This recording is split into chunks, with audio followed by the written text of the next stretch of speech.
s'il y a un salon à garder, s'il y aurait un salon à garder, ça serait bien bâtiment. Parce que là, on voit toute notre clientèle, du maçon jusqu'au couvreur, charpentier, etc. Je répète, donc c'est vraiment notre cible de métier, notre 100% de prospection.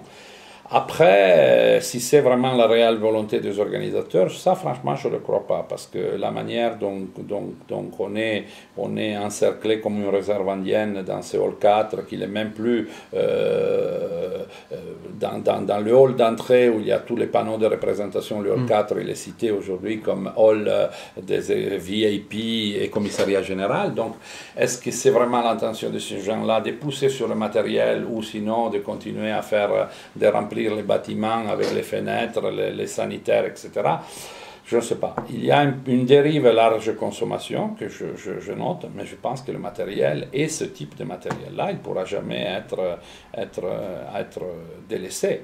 Or, c'est clair qu'il y aura quand même toute une politique, à mon avis, de refonte. On ne peut plus travailler comme on travaillait. Disons, tout le monde change, tout le monde il avance, tout le monde évolue. Les seuls qui n'ont pas évolué, c'est les organisateurs de salons qui ont fait bâtiment comme on le faisait il y a 20 ans. L'implantation, le stand, toujours plus cher. Et je pense qu'il faut vraiment travailler d'une autre façon. Je pense là aussi que l'année dernière, ou cette année, c'était justement une année de salons internationaux importants. Les gens, ils ont essayé de faire des économies à niveau du budget sur une année déjà triste, parce qu'il y a eu Intermat et il y a eu le CIMA.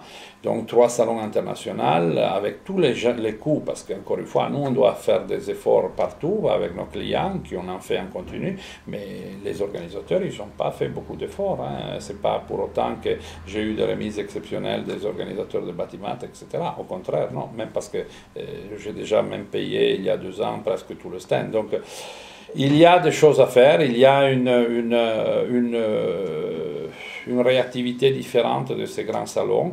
Et vous savez, on parle toujours d'Europe, d'Europe, d'Europe, mais il faudrait vraiment faire beaucoup et intégrer beaucoup plus même le concept des salons. Il faudrait dire, parce que là on a fait la France, mais l'année prochaine, si on regarde le groupe, on fera l'Allemagne avec la Bauma et les autres salons, après on y fera les salons anglais, après on fera les salons espagnols.